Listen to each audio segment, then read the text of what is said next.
Astaghfirullahalazim, aku mimpi rupanya. Assalamualaikum warahmatullahi wabarakatuh. Alhamdulillahirabbil alamin wassalatu wassalamu ala asyrafil anbiya'i wal mursalin wa ala alihi wa ashabihi ajma'in. Kawan-kawan semua, apa khabar? Syukur alhamdulillah kita masih lagi diberi nikmat oleh Allah tanpa henti. Wah, lihatlah pakaian kawan-kawan semua. Cantik menawan semuanya. Malah bertambah lebih cantik lagi bila menutup aurat dengan sempurna.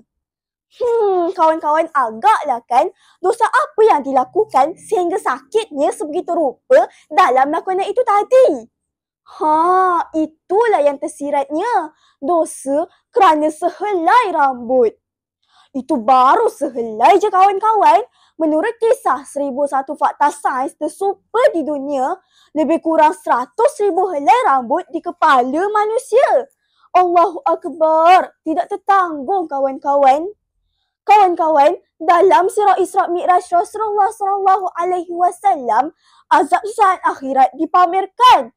Perempuan digantung rambutnya, dididihkan sehingga menggelegak otaknya kerana sehelai rambut. Dahsyat kan kawan-kawan jika kita membuka aurat rambut kita kepada lelaki yang bukan muhrim? Firman Allah Subhanahu wa ta'ala, A'udzu billahi minasy syaithanir rajim. وَلَا يُبْدِينَ زِينَتَهُنَّ إِلَّا مَا ظَهَرَ مِنْهَا. Maksudnya, janganlah mereka menampakkan perhiasannya kecuali yang zahir daripadanya. Surah An-Nur ayat 31. Wahai kawan-kawan, mari dengar cerita.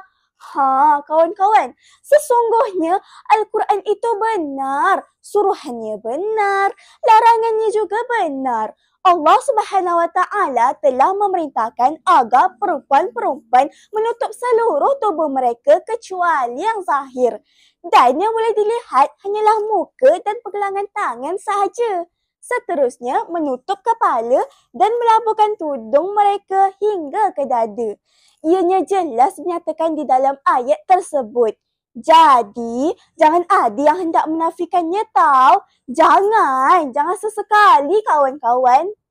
Kawan-kawan, setiap hari kita didedahkan dengan masalah sosial masyarakat yang berpunca daripada perempuan-perempuan. Perempuan itu adalah fitnah besar kalau tidak dijaga. Ish, boleh rosak masyarakat. Agaknya puncanya dari mana ya? Dari aurat yang tidak dijagalah. Menutup aurat tu bukan bermakna kita ni ketinggalan zaman.